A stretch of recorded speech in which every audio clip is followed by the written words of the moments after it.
Swayam Prabha. Digital India. Educated India.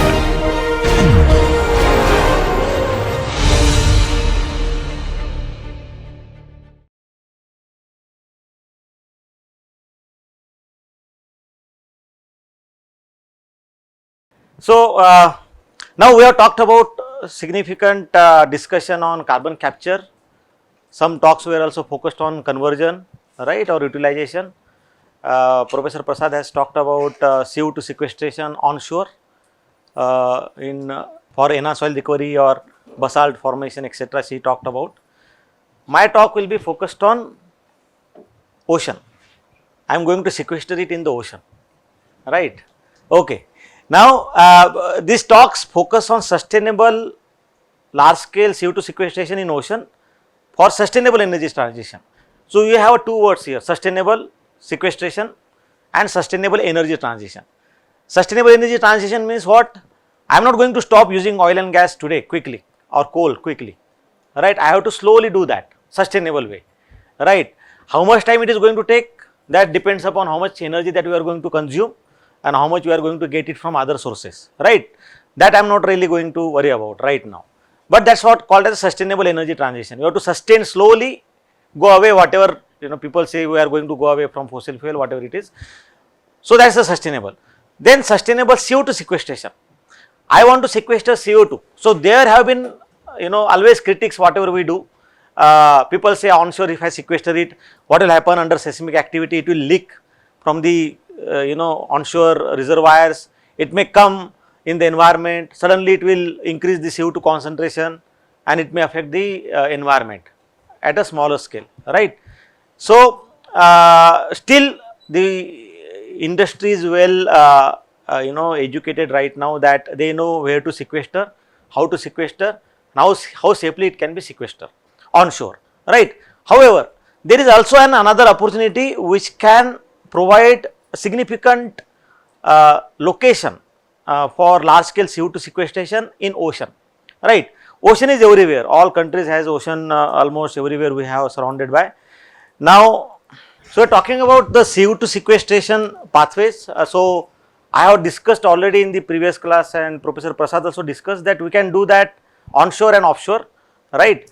Now, I am going to focus mainly on the offshore part, how it is very attractive location to store CO2, large amount of CO2. Now, this I have already shown that we have various technologies available on the basket and many of them are in a TRL 9, some of them are in TRL 6, 7, 8, right. Ocean sequestration was recently developed, is being developed and it is now moving forward towards TRL 9. Now, going forward, I can show you that how this is possible. How can I do that in ocean? Oil and gas industry is quite active in ocean environment, so they have been producing oil and gas in many of these fields across the globe, right. So, I can specifically do that using ships. I discussed that in one of my early class that you have a transportation requirement, pipeline ships, etc. And you can also utilize existing oil and gas platform to really inject carbon dioxide into the ocean, specifically in the saline aquifers or even oil and gas reservoir or in a different form which I am going to discuss, right. Now, how it is going to work? There is a good amount of science that goes in. You have to understand the science behind this and then comes about after technology. So, first I am going to discuss about the science, right. Now, this has attracted because there is a lot of methane hydrate in the ocean and as everybody knows, methane is one of the potent greenhouse gas, right. It's more potent than even carbon dioxide. However, one can see that methane has been produced in the ocean environment significantly because of thermogenic seepage from downward, or it has also been produced because of biogenic methane. Biogenic means organisms being producing methane significantly over millions of years, right. Now, if that methane would have come into the environment, we would not been possibly have a life on the earth, right. However, Mother Nature has taken care of that by sequestering or capturing that methane right at the bottom of the ocean in the form of hydrates. Now, I am going to discuss what is hydrate, right. So, lot amount of hydrate, methane hydrates are available in ocean. KG Basin or Andaman Nicobar Island, we have one of the largest hydrate reservoir in the world, and there have been some predictions that even if you try to produce 10% of it or 1% of it, it can produce support our energy requirement of natural gas for 50 to 100 years or even 200 years. So there are variety of predictions available that you can look into the literature, but what is important to see that the amount of carbon that is available in the gas hydrate is significantly higher than combined fossil fuel and other form of carbon available in the environment. That indicates that hydrate is one of the largest reservoir for carbon content into the atmosphere or into the earth. Is there in the literature, very well known. So having said that, you can look at these hydrate nodules here. These are some kind of ice like compound, but this is not really the ice, because it does not form below 0 degree centigrade, freezing point of water. So how they form, that is what I am going to discuss. Now before I discuss, I like this diagram. I always show that in the previous class. You look at this diagram, understand the phase behavior of carbon dioxide. Now you have a phase behavior of carbon dioxide as a gas, and you have phase behavior of hydrate. That is different, that is not the same thing, right? So phase behavior of carbon dioxide shows that CO2 can become a gas, it can become a liquid, it can become a solid, it can become a supercritical fluid. When I say solid, is a dry ice that everybody knows, right? And then this is a supercritical condition, 300 degree Kelvin, and this is about close to 100 bar, so that is about 1500 psi, and that's about 27 degree centigrade, right? That's a critical point. Now most of the onshore reservoirs where we, what Professor Prasad had told about enhanced soil recovery or basalt formation, right? These are specifically beyond this condition. So most of the CO2 that goes in becomes a supercritical in this domain, right? What I am going to do to sequester CO2 primarily in the form of liquid, not into the form of supercritical fluid, or I am going to do that in the form of solid, but not in the form of dry ice. I am going to do that in the form of hydrate. So I am trying to look at how I can sequester CO2 in the form of liquid and in the form of solid. Solid is hydrate here. However, this phase diagram does not show that this is a hydrate, this is a dry ice, right?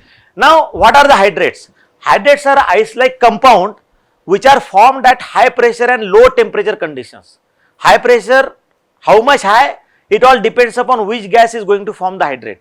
Hydrate can be formed by variety of gases. You have carbon dioxide, methane, nitrogen, hydrogen forming hydrate.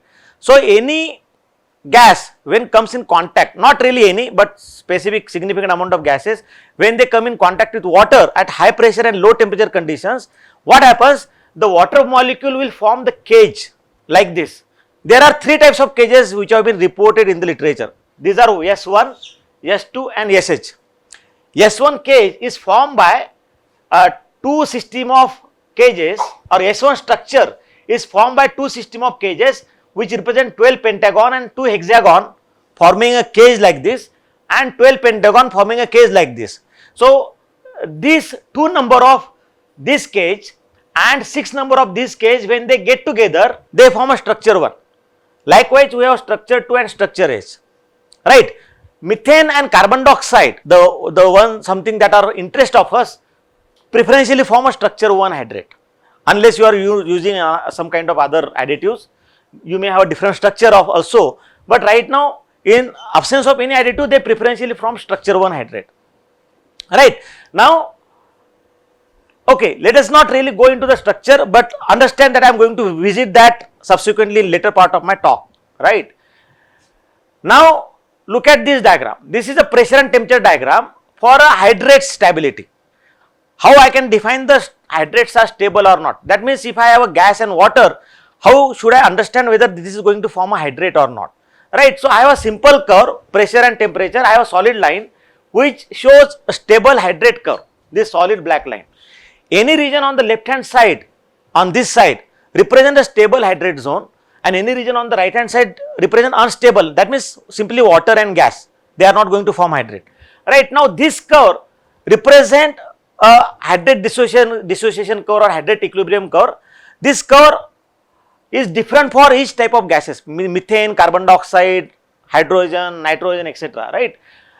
Now, you can look at this at a significantly low temperature, say about 273, 274, 275 Kelvin, and at higher pressure you are in a zone 1 or zone 2, there is a significant stable hydrate zone. The moment you are closer to the dissociation curve this side, the hydrate starts slightly becoming unstable. Does not mean that they are going to dissociate, but they are not as strong as they are here in zone 1 or zone 2, right. Now, okay, going forward. Now, this is very interesting thing to understand. Now, as I said, I have shown you here two diagram. One is a phase stability phase diagram for pure carbon dioxide, and one is a phase diagram for hydrate, right. Now, let us look at this.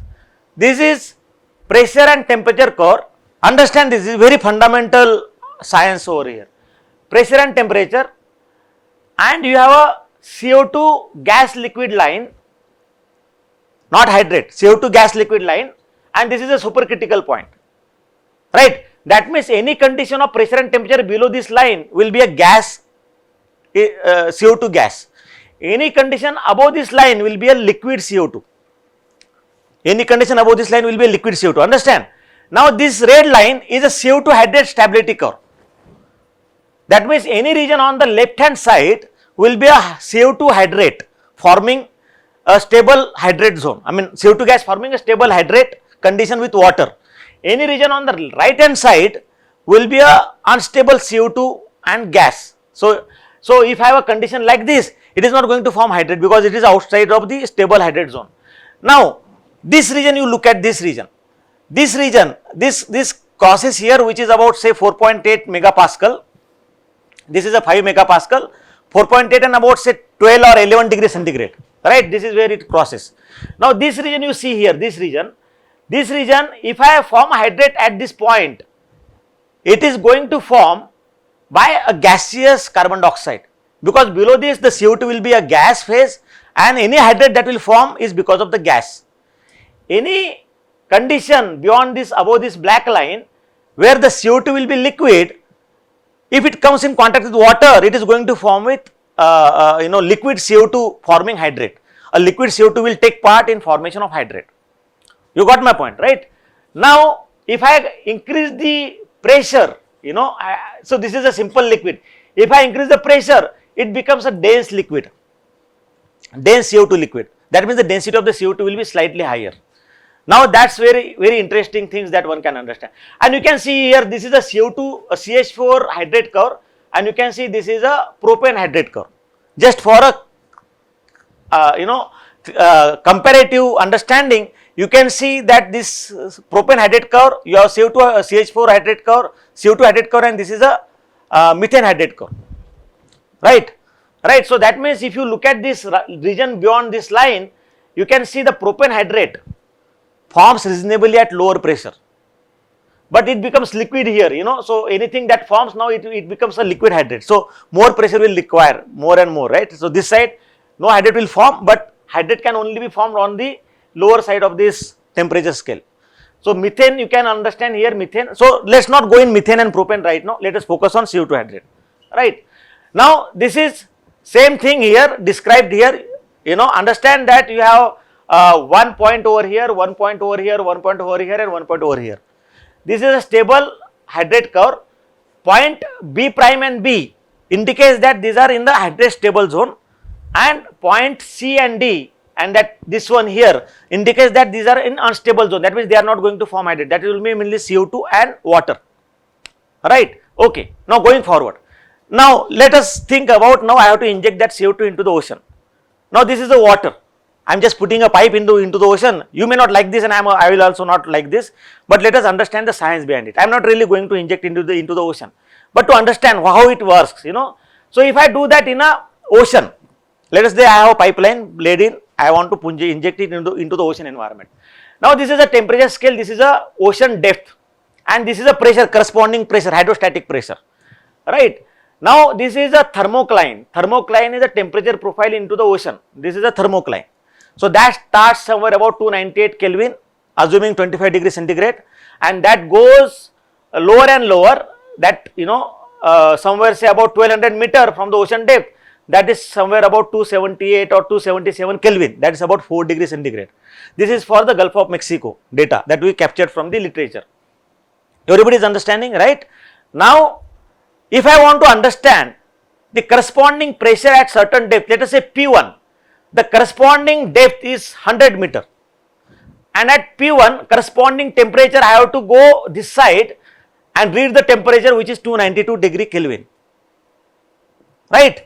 I can do that for P2, about 300 meter, temperature is not this one, let us not go on the vertical side, go on the horizontal, read at 287 Kelvin. Similarly for P3, read is like 281 or something, P4 it is 278, and P5 which is close to 277 Kelvin. I have to read that through the thermocline. The depth I can directly look at pressure, kilopascal, or say 2 megapascal, 4 megapascal, 6 megapascal, 8 megapascal, 10, 12, 18 megapascal as you go down, H rho g, right, roughly. Now, understand that if I want to inject carbon dioxide at this zone, now this blue line I have plotted for a CH4, this one, there are so many blue, two blue lines, but let us look at this solid blue line. This is a CO2 plus saline water hydrate. That means if I want water, if I form CO2 hydrate in a salt water, which is a 3 weight % of NaCl solution, close to TDS of seawater, 30,000 ppm, right. So, this is a phase stability curve for CO2 saline water hydrate. Look at this curve. Now, how should I read this diagram? Any region on the left hand side of this curve is a stable hydrate zone, and any region on the right hand side will be the unstable hydrate zone. Only focus on this line and this blue line, solid line. Now, at P1, will the hydrate form? No. At P2, will the hydrate form? No, because temperature is outside of this stable zone. Don't get confused. P2, stable hydrate will not form. P3, will the hydrate form? Yes. Close here, somewhere here, it is going to form hydrate, right? Thermocline. P4, will the hydrate form? P5, will the hydrate form? Yes. Though it looks like this side, its temperature is 278, so hydrate is going to form.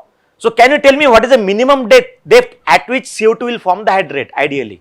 490, I have already written here, 490 is the minimum depth that will where the hydrate is going to form ideally. Let us say 500 meter, not bad, 500 meter is reasonably okay, I can form the hydrate. That means ideally if I inject carbon dioxide at 500 meter, the CO2 should react with seawater and form hydrate. Now, hydrate formation is a stochastic phenomena, it is a stochastic process. So, we have certain solutions for that. We can augment the hydrate formation. Reasonably, literature shows that CO2 hydrate formation is relatively easy than methane hydrate formation, right. So, CO2 can form hydrate very quickly as compared to methane. So, 500 meter is something that is minimum height that I required to inject CO2 to form hydrate with seawater. Now, if I form hydrate, let us say I am assuming to form a hydrate, the hydrate density is slightly more than the seawater density, and therefore, it is expected that if hydrate is formed, it will go down, right. Okay, I am not going to form the hydrate because as I said, it is a stochastic process and it is not going to really quickly form hydrate. What if this pH will increase near bound, near the pipeline, near the zone, which I also do not want, right. pH will increase, acidic things will happen, So, that is not really a solution. Anyway, this is a good science to understand. Now, go forward. Now, look at this diagram. I like this diagram. Density versus temperature for carbon dioxide. This diagram, how to read? You have the temperature scale and there are isocores for 3 megapascal, 6 megapascal, 9, 12, 15, 18, 20, 25, 35, 40, so and so forth, megapascal, right. So, if I want to measure density of the carbon dioxide at say 60 degrees centigrade and 6 megapascal, 60 degrees centigrade and 6 megapascal, let us go up, and this is somewhere about 180 kg per meter cube, right. I can do that for 120 and 80 megapascal, 120 degrees centigrade and 18 megapascal, somewhere here. I can go here this side, somewhere 380 kg per meter cube. Now, seawater temperature, as I said, you go back this, seawater temperature say about 1000 meter, it goes to close to 4 degrees centigrade. 4 degrees centigrade. Let us see if my target zone is minimum 1000 meter. That means I should look at the density of the seawater, density of the carbon dioxide at 4 degrees C, right. So 4 degrees C is somewhere here at this zone. Now tell me at what pressure the density of the seawater will increase more than typical density of the water, which is 1000 kg per meter cube. Huh? No, that's too much. Minimum I am talking about. Minimum is 25. Look at the 25 and somewhere here 4. So it is going to increase beyond the density of the seawater. Density of the seawater is slightly more than the pure water, 1040 kg per meter cube, somewhere of that order, right. So at 25 megapascal, the density of the seawater, density of the CO2 will increase more than the seawater density. This is a two-phase region. I am not really worried about it in the two-phase region, right. So we are looking at mainly the single phase, right.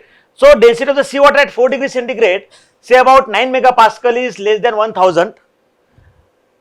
But as you increase the pressure 12 megapascal, it will be like close to 980 or something, and then as the pressure increases, it will increase more than the density of the water, which is 1000 kg per meter cube. Now I have identified here a permafrost region is also potential locations. Permafrost means where at the surface where the temperature is much lower, but pressure may not be higher. These are the location where you can sequester, not here, sorry, this one. This is okay, possible hydrate formation condition, this one, okay, this is here, permafrost, I did not do that, I think, okay, this is at the ocean floor as a hydrate mounts at the ocean floor, but this is into the deep sediments, deep sea sediments, that is where it is possible. Now, okay, let us hold on. Now, going forward, this is the diagram, pressure versus so this is the temperature versus hydrostatic pressure and depth. Now I am trying to understand how it will work if I inject this CO2 into the sediments, subsea sediments, below the sediments, right. I have a hypothetical point here, injection point HIP1, hypothetical point injection here. Now this is a thermocline, temperature will decrease, but it will start increasing below the sediments, temperature gradient will increase below the sediments, as below those sediments, right. This is again for the I think Gulf of Mexico sample thermocline, and this is a hydrate stability zone, hydrate stability curve, left hand side hydrate will be stable, right. Now in every zone I told you that 500 meter is the minimum height required, depth required to form the CO2 hydrate. That means this zone anyway I am going to form the hydrate, because everything on the left hand side, any point here will be on the left hand side of the hydrate stability curve. I go down, the thermocline will cross the hydrate stability curve will cross the thermocline. That means the temperature will rise here and it will be out of the boundaries of the hydrate stability curve. That means if I am going to inject carbon dioxide here, it will not form the hydrate. It will form only in the zone of 360 meter, right. Agree or no? 360 meter only it is going to cross here, right. So this is about 330 to 360 meter hypothetically. This is a hypothetical condition at 3500 meter, right. So if I inject carbon dioxide over here, what will be the temperature? Temperature is this one, 282 degree Kelvin, which is on the left hand side of this stability curve. But here what will be the temperature? If I am going to inject, the temperature will be 290 Kelvin and it will be outside the hydrate stability curve. So I can only form the hydrate in the 360 up to 360 meter in this scenario. Are you getting my point? Everybody is okay, right? Now look at this diagram. This diagram shows the density of the carbon dioxide as the depth increases versus density of the water, right. Now look at this density of the seawater. This is close to about 1040 kg per meter cube. That's reasonably stable, and even below than that it's reasonably stable, right, 1040 close to. However, density of the carbon dioxide increases. At certain point it will increase beyond the seawater. density increases. I told you, remember 25 megapascal somewhere, that comes to about here, 2800 meter depth, right? That's where the pressure of 25 megapascal will achieve, 25 to 28 megapascal roughly. Beyond that, density of the carbon dioxide will be more than the seawater density. That means if I inject, I put a pipe, inject it at point Q1, it will be in the liquid state, but that liquid will be lighter than the water and the CO2 plume will rise, right? However, if I inject at point Q2, the CO2 plume will sink because the density of the CO2 liquid will be more than the seawater density. Everybody is with me, right? It will sink. Now, what will happen here? If I inject, look at this diagram. If I inject at this point HIP1, what will happen to the CO2 plume? CO2. If I am going to drill a well up to here and I inject carbon dioxide, what will happen to this carbon dioxide? It will be lighter than the water or heavier than the water. There will be a pore water, right? Even in the sediment, there will be a pore water, the sea water primarily. It will be lighter than the water or it will be heavier than the water at HIP1. Can you tell me? It will be lighter than the water or heavier than the water? At hypothetical point 1. CO2 will be heavier than the water? No. If I am going to inject carbon dioxide, what is the density of the carbon dioxide at this point? 1020. What is the density of the water? So what will happen? It will rise, it will be lighter. So it will rise, CO2 plume will rise. If I inject carbon dioxide at this point, somewhere here, what will happen? Density will be higher, right? And it will try to sink, it's more than the water. Now, if I am going to inject CO2 at this location, you told me what will happen? CO2 plume will rise. Up to what level it will rise? Can somebody tell me? Will that rise and come up into the water? Why? Exactly. So what will happen? At this location, if I am going to inject carbon dioxide, it will be lighter, but it will rise. The moment it will rise, it will again become heavier because here the density of the seawater will be lower than the carbon dioxide density. So what will happen? Stay in the region. Exactly. Whatever you do, by nature itself, you get a very nice location where whatever happen, the condition, thermodynamic condition will ensure that the density will always remain higher in this zone. Doesn't matter if it lighter than the water, it will come up. The moment it come up, the thermocline will ensure that the density of the CO2 will rise slowly and it will again sink. So what will happen? There will be a zone of CO2 liquid permanently get captured irrespective of whatever going to happen, right? This is a hypothetical scenario and this is a science. This is not some numbers that I am going to give out of my pocket, right? This is actually reported data of density, water density of CO2. You can easily understand, basic science. Everybody is with me. Now, what is further advantage of it? This is let us say there is no hydrate formation. Assuming that there is no hydrate formation, just I am injecting carbon dioxide in the liquid form. This zone, it will be sinking, it will sink, it will go on sinking if there are porous material available. I am not really going to inject that, I am going to inject it into the sediment. So no issues of fish and everything, worry about it. There are no fish, right?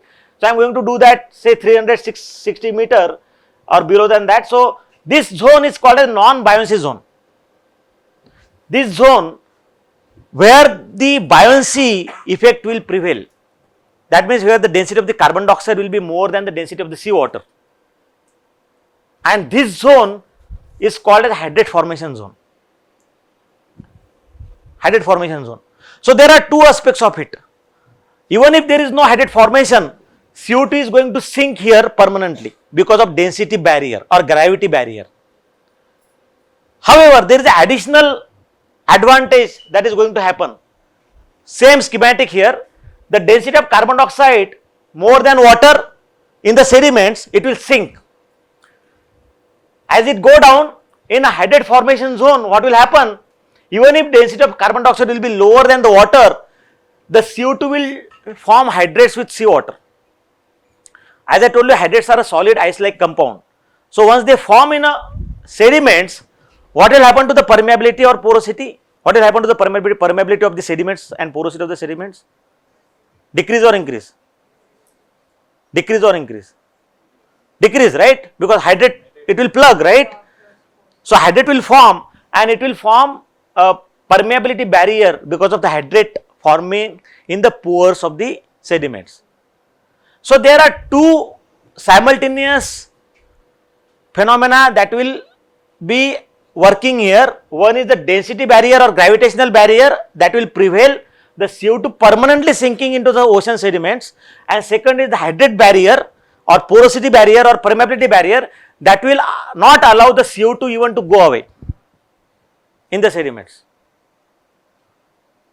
So even if, see, seismic activity may happen, you have tsunamis, everything, but I don't think the seawater subsea temperature will rise that drastically, right? If you find out the location, there are trenches available, marine trenches where these are deep enough, where you can look at this. So these are, of course you have to look at the environment, everything, but these are very potential scientific location which shows that yes, that you can permanently store without really worrying about their this thing.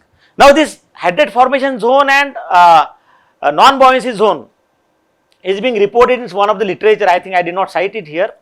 So here the zone thickness of hydrate formation zone and non-buoyancy zone may vary. For example, based on the depth, say about 3500 meter, you can have a zone thickness of NBZ say about 180 meter, and hydrate formation zone thickness maybe say of this location maybe about 300 meter. So you can actually look at, say, at sample depth 3500 meter, how much is the hydrate formation zone thickness. This is a red line is now non-buoyancy zone thickness, which is about 180 meter, and this will be about 300 meter. If I go below say 4500 meter sea depth, your NBZ, your hydrate formation zone thickness will be about 360 meter or 380 meter, and your NBZ will be almost like 500 meter, because your pressure will be increasing and therefore density will increase. So your NBZ will be lower than this. For example, in this situation your NBZ is lower than the HFZ. But as you go deeper into the ocean, you can expect that your NBZ thickness, non-buoyancy zone thickness, will be more than the hydrate formation zone thickness. So even if you inject at this condition, it will not even rise into the hydrate formation zone. It will not form hydrate, but it will be remain in the liquid state. So if you are going to inject at 5000, 4500 meter, unless that comes into the hydrate formation zone, it will either remain in the liquid phase, or the moment it will try to come up whatever way, even if something get lost molecule, it will come and then become a hydrate, right? Now you can have various pathways in ocean. Either you can form hydrates and dip it at the dump it at the sea on the surface, which is of course not something that you can really like it, but of course possibility, right? You can do that with a better way into the sediments, subsea sediments. I told you the science behind it, that why it is favorable, environmentally sustainable. That's what I put the topic name as a sustainable CO2 sequestration. It's a sustainable way. And you can also look at the liquid CO2 pool. If you have marine trenches available which are deep enough, where the pressure is high enough so that you can have a liquid CO2 having a more denser than the water, you put it here in the liquid pool. Will that remain liquid pool? In a Dal Lake, for example, in Srinagar, in a cold winter, sometimes it's very chill, you have a ice layer formation on the surface of the water. You can even walk, right? What will happen here on the liquid CO2 pool? Hydrate may form with water, and hydrates are an ice-like compound. So they will also seal the liquid CO2 pool over a period of time. So even liquid CO2 will remain there, and on the top hydrate layer may form, or you can add some additives which will augment the hydrate formation, and then it will plug it permanently. Now what is the fate of this carbon dioxide into the ocean? Of course not much studies are reported, and that is really very good scope to look at it.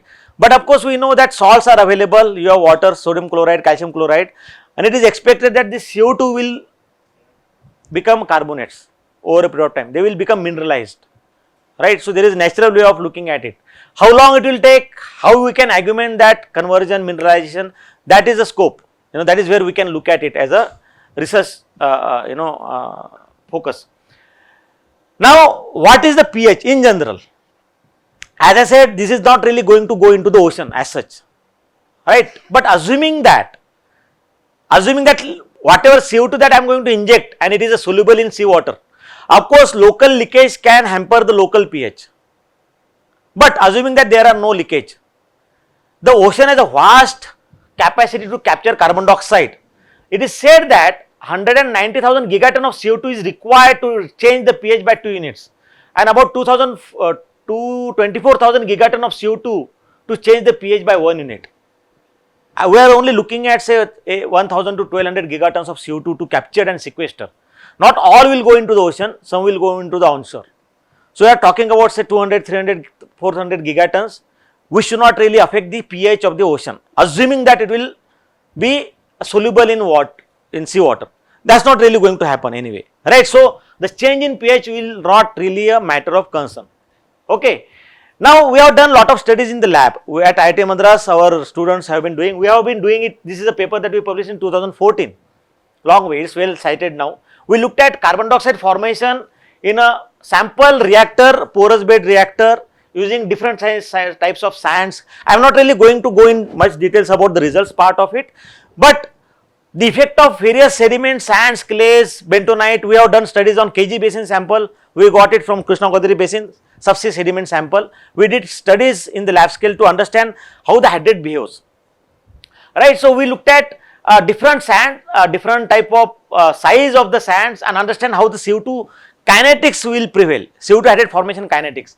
So, we looked at understanding the liquid CO2 at 6 megapascal and 276.15 Kelvin, which is about 3 to 4 degrees centigrade, and pressure profile and temperature profile can very well infer. Which one?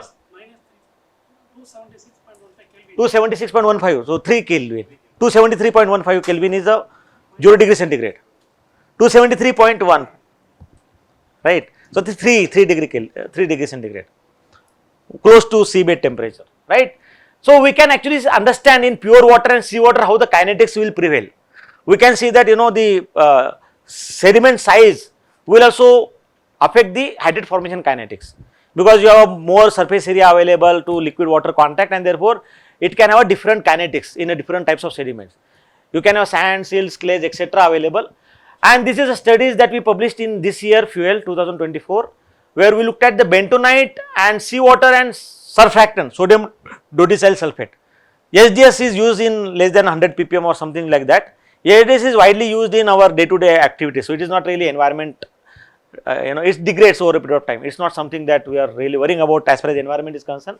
So, we have carried out studies from the liquid CO2 and gaseous CO2 also. You can see that this is a CO2 liquid and gas and vapor curve, and you can actually form the hydrate. I am not really going in detail. I mean, if you want to understand this, come with me and I will discuss that separately in my lab, right. So, we can actually understand how the hydrate formation takes place at the lab scale, and one can really look at that 1% bentonite or 7% bentonite may have a different behavior, because more the bentonite, the first possibility is that CO2 get adsorbed onto the bentonite clay and then hydrate will form.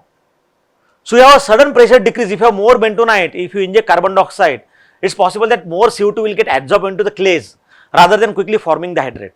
And then once pressure stabilizes, then whatever pressure available after getting adsorbed, that CO2 will form the hydrate. So, more clays may preferentially encourage the adsorption of CO2 into the clay particle. Now, that scientific study we have not really done it, but based on whatever we observed from pressure temperature profile, we could guess that.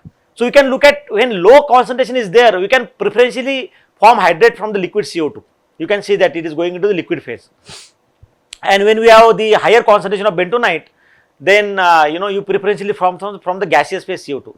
The SDS found to increase the kinetics. You can see that this red line, all in bentonite clay, the kinetics increases. It is more than only the seawater or seawater SDS, right. So, kinetics increases. You have to increase the kinetics of hydrate formation. So, simple surfactant can augment the hydrate formation kinetics, right. However, we also observed that more surfactant may not be beneficial.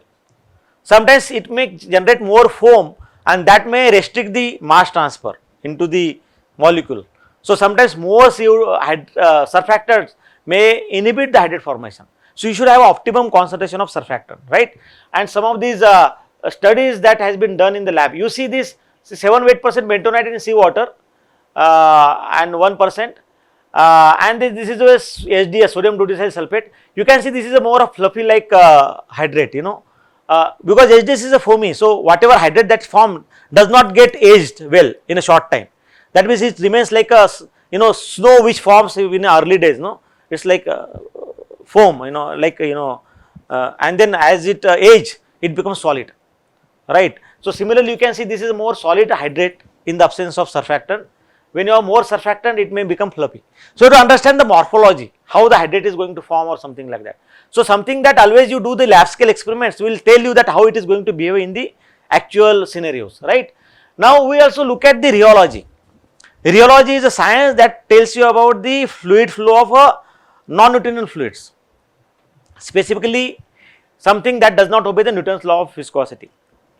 And hydrates are a slurry, when they form, they not necessarily form in a solid form. Of course, solid is there, but it is mixed with water and the sands and clays and everything. So, it is more of a slurry form, then it age, it becomes solid, right. So, you have to understand that if I am going to inject carbon dioxide into the sediments, sediments are technically loose, they are not necessarily a very consolidated formations, these are loose formations, right. So, if at all what will happen, they roll over, if there are slopy regions available, they roll over, what will happen, right. So, we do not want to that. So, rheology plays an important role to understand. So, we carried out some certain experiments from liquid phase CO2. These are the conditions. So, use this pressure temperature diagram. This is a liquid gas liquid diagram, and this one experiment we carried out near the gas and liquid zone, and another experiment is primarily from the liquid phase carbon dioxide, because we want to understand the liquid CO2 interacting with hydrate, forming hydrate. So, how the rheology looks like, right. So, we have these various patents available, and we looked at it. So, you can actually understand that viscosity rise when hydrate forms. You can see pressure 6.5 megapascal, this is a red one, this is a blue one 6.5 megapascal, and this is a lower pressure which is a 3.5 megapascal. So, this is primarily into the gas phase or gas to liquid interface. This is primarily at liquid CO2. So, when the hydrate forms from the water, the viscosity will rise. Now, we can also look at from the dissociation curve, what will happen if I dissociate that hydrate at the lab scale. Of course, in the actual condition you do not want to dissociate that, but it is better to understand how they behave. It has been observed that when you try to dissociate that hydrate, say we tried it from increasing the temperature, this is a temperature curve, you see that this is from about 275 to about 283 Kelvin, 23 degrees centigrade rise. We dissociate that hydrate and observe that viscosity will remain stable significantly until a dissociation points come. That means hydrate dissociate, stability point of hydrate comes, and then viscosity suddenly rises that point, and then it suddenly drops down to the zero, reasonably water viscosity.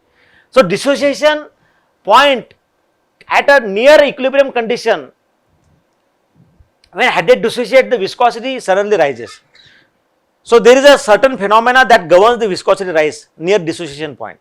Anyway, that I am not really going in detail about that, but this has a significant understanding when we have this CO2 sequestration in subsea terrain like this, where you have this hydrate formation in a clay. So, we carried out certain experiments even with the bentonite clay, and we use some kind of promoters at a lab scale, which is a tetrahydrofuran, and we looked at the yield stress. Yield stress is a stress that is required to flow the fluid, minimum fluid.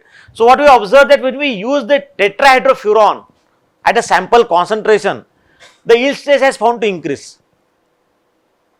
That means, now if I add certain additives, not necessarily THF, but something else, that may possibly increase the yield stress. That means, hydrate that is going to get formed at the subsea condition may remain stable for longer time, because you require more yield stress to flow that fluid.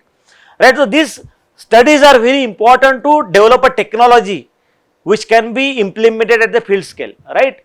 Now these are some of the experiments that our student has done at the lab scale. You can see that at lab we can actually form hydrate, and this is a small annular space where you can actually do the more scientific studies. You can see that how the gas is getting dissociated when you open that, So this is done with the clay, bentonite clay as a sample bentonite clay, CO2 liquid form and making hydrate at the lab scale. We can also carry out certain studies in a stirred reactor, in a porous bed reactor, as I already discussed, and look at how they behave differently. Stirred reactor, because I can form hydrate onshore and then inject that in the form of hydrate or transport that. Madam was talking, Professor Prasad was talking about transportation of methane in a solid hydrate form or CO2 in a solid hydrate form, right. So I can form that hydrate in a stirred reactor as well. So the rheology plays an important role. I should understand the rheology even in the transportation, right. Any equations that you develop, fluid flow equation, right. You have Darcy's equation, for example, in porous media. You have Eugene-Poiseuille's equation in flow through pipelines, etc. All these equations require viscosity of the fluid that is flowing through the pipeline, and you are not flowing a water or oil or gas, you are flowing a hydrate.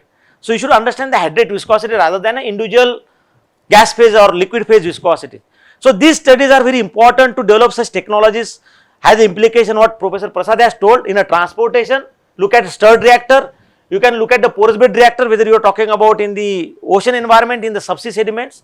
So we carried out certain studies. I am looking at certain promoters. These are a couple of promoters that we use at a very low concentration. These promoters are used in food additives. These are actually used in many food additives. And we can look at this promoter and understand how they behave in a porous media and in a stirred reactor. This is a simple schematic which shows that I can do that, transport that through the pipeline in a solid hydrate form, right. I can inject that likewise. You have a CO2 hydrate mold, dumping it at the surface seabed. No harm in trying it once and see what happens at a field scale, or I can do that in a sediments. I already discussed that. I can have a horizontal well, widely used in oil and gas industry. I was working in oil and gas industry in Schlumberger. So we had a horizontal well configuration that I can utilize similar configuration to inject carbon dioxide into the sediments, and I can have a chemical injection, say assuming at the top, I can inject CO2 into the bottom, and as the CO2 plume will rise, it will react with the promoter, hydrate promoter, and it will form the hydrate. Right, so I can do that, So these possibilities are there. Significant CO2 sequestration can be possible with a stable mechanism. We already had some well configuration that we filed, and it has been, I think, should be accepted, right. Now this is a very interesting thing. Now I am only talking about CO2 sequestration in hydrate. I did not talk about methane production.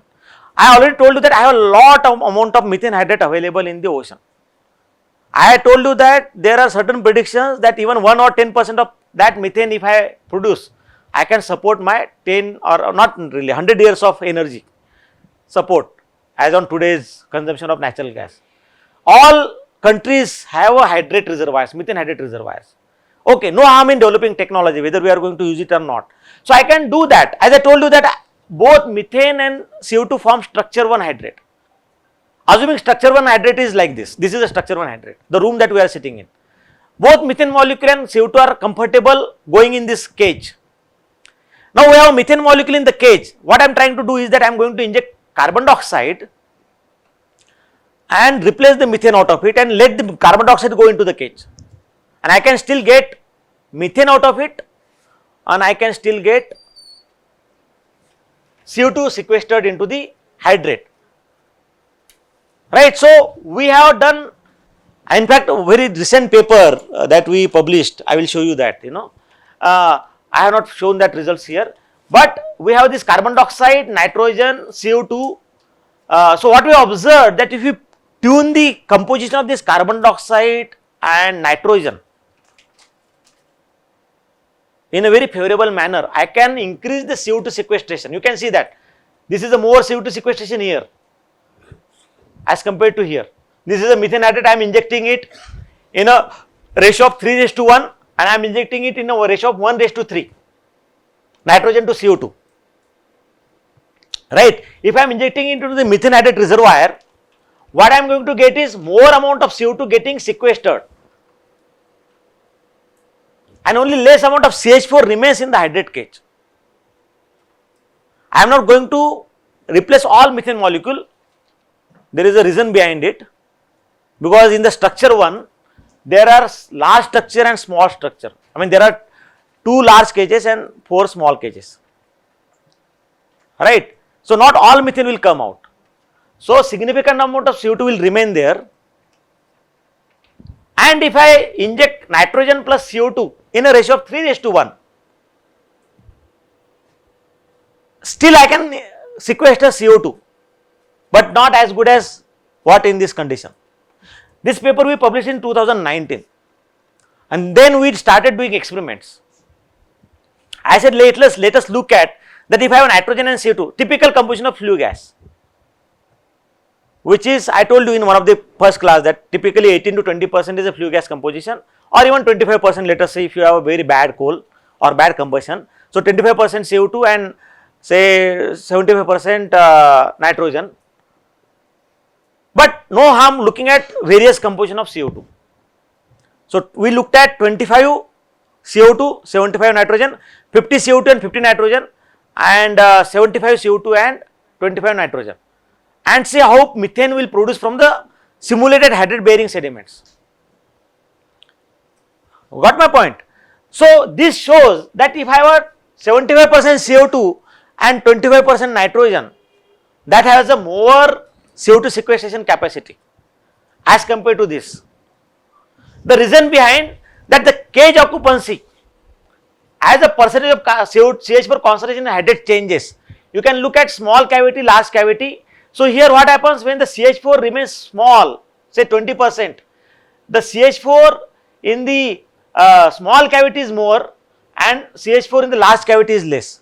As CH4 concentration increases, the CH4 in the large cavity and small cavity approaches close to 1. I mean, they become almost same. Similarly, when CH4 increases, the CO2 in the cages decreases. So you can see that cage occupancy will decrease for both. CO2 will preferentially go into the large cavity. This is a large cavity. So there are 2 cavities or 2 cages, large cage or small cage in structure 1. So CO2 will remain primarily into the large cage, right? Whatever CO2 that goes into the large cage, the CH4 from the large cavity will come down. So CO2 from the large cavity will get replaced, because CO2 will go into the large cavity being a slightly bigger molecule. Are you getting my point? So this studies indicates, so we look at various composition, you can see that. So we see that this is a CO2. I am not really going in details about these numbers, but you can see that this significant composition will enhance the CO2 sequestration in hydrate, also producing methane out of the reservoir, right? So we carried out these studies, experimental studies are being done. I will show you that paper, I will show you that paper. Just give me a 5 minutes, wait. So we also looked at other areas of CO2 sequestration and enhanced oil recovery, CO2 for enhanced oil recovery. We published this paper in 2022, where I have, and madam told that similar kind of numbers I have represented here. 0.3 to 0.6 tons of CO2 is sequestered per barrel of oil that you are produced, in comparison with 0.4 tons of CO2 that is emitted when oil is burned, right? So these are similar numbers. So we have looked at light oil reservoirs. We did a simulation, because this was published in 2022. 2020 lockdown started and there was nothing, no students were here, he was my PhD student. He wanted to do some experiments, and then he was sitting in Assam. Everything is locked. He ordered some equipment that was stuck in somewhere in Japan, and I was here, and lab was closed. Our whole thing was switched off. So what to do now? So we started doing experiment. I said, okay, let us do some simulation. So we did some simulation, and these details are here in this paper. But you can look at that. We looked at light oil reservoir and heavy oil reservoir, depleted oil and gas reservoir, and looked at, based on the simulation, we observed that the supercritical CO2 sequestration, because you are talking about enhanced oil recovery, so here the CO2 will be in a supercritical form.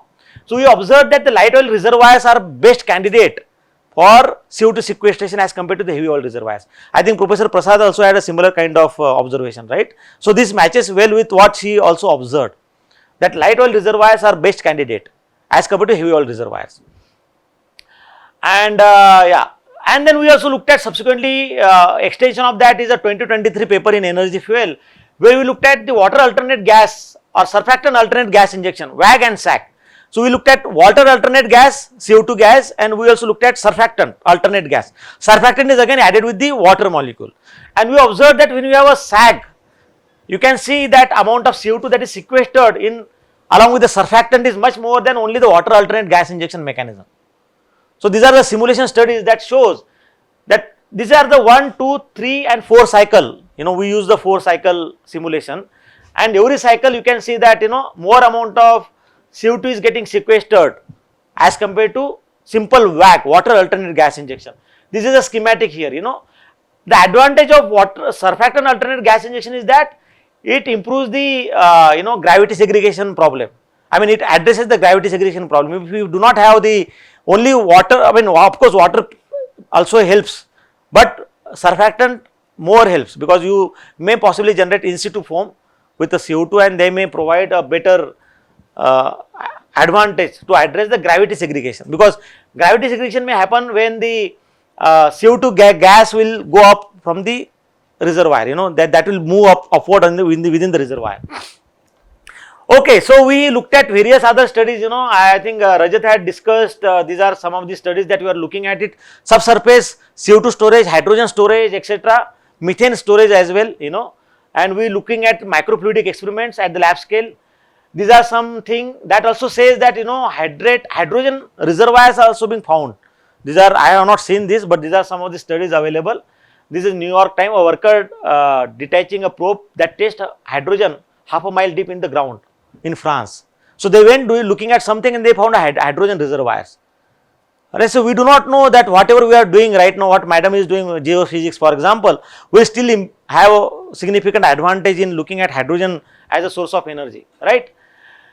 So this is called as a white hydrogen, or also called as a gold hydrogen. So we do not know how much hydrogen is available in the reservoir. This is a well that I took it somewhere from CNN. This is a drilling operation for white hydrogen by natural hydrogen energy in US Midwest. I do not know whether it is true or not, right. So this is a surface hydrogen storage. People are also trying to store hydrogen in the underground. You produce hydrogen, let us say you have a lot of green hydrogen available, I can store that underground. Because hydrogen has a Z more than 1, always I told you, so you require more volume to store, right. So you have to either utilize it quickly or store it somewhere. Hydrogen storage is something that is also a next generation mechanism by which you can store hydrogen. This is a subsurface CO2 storage. I told you that Denmark to become a first nation to import and bury CO2 into the green sand project, and this is China's first CCS project to capture 40,000 tons of CO2, and this is a pipeline, oil field in Alberta comes. Denmark and Norway, they are doing it offshore sequestration also. Looking at this, this is some experiment that we are doing it into the subsurface CO2 storage. Rajat is doing that using microfluidic experiments and understanding that how the CO2 snap off happens, snap off and channeling of CO2 into the porous reactor, porous bed. You cannot see what's happening in the pore network of the sandstone reservoir, for example. So you can look at through the microfluidic experiment that how this phenomena actually helps. The snap off effect may be more helpful because you need to sequester more CO2, right. So snap off means that CO2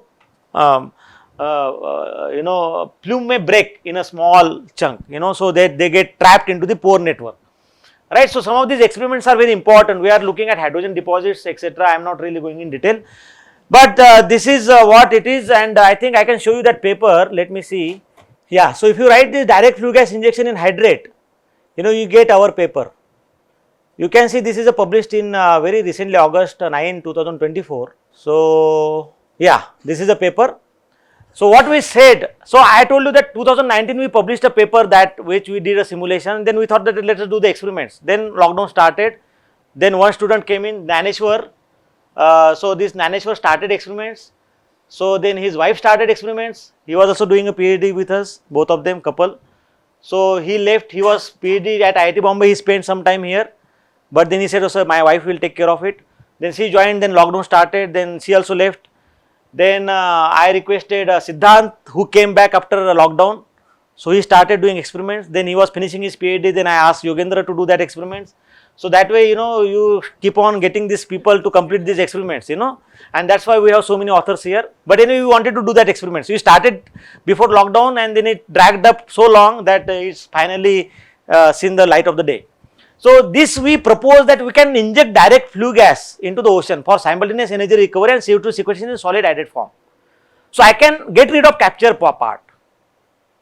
That's where I told you that if you look at the CCUS value chain, the majority of the cost goes into the capture, maybe $60 to $80 per ton. So we have to focus that if I get rid of that capture part at all, then I can significantly reduce my cost. So here we propose that we can, so these are some experiments that we did using as nitrogen and carbon dioxide, and look at the effect of different combination to see how the recovery of methane is increasing, using these combination. So this is a big paper available, but you can see that this is injected gas composition 3:1, this is a 1:1, and this is a 1:3. So we looked at different gas composition, and you can see that this is exchange days. Yeah, so what should I do? Gas phase dissociation. Okay, this is what I think, this is enough. This is enough to show that. So experimentally we found that if I inject carbon dioxide and nitrogen in the ratio of 1:3, the CO2 can be sequestered more. Of course, pure CO2 can have a better sequestration potential, pure CO2. But as I said, like getting a pure CO2 will be challenging. So I can still have so there is something that I am not going to discuss right now, keeping it intellectual secret, that how I am trying to go and look at towards increasing the concentration of nitrogen and CO2 and achieve that in a 25-75%, so that I can still get rid of my capture part and I can still sequester more CO2. Okay, thank you so much. Any questions? Of course, you feel free to talk to me later.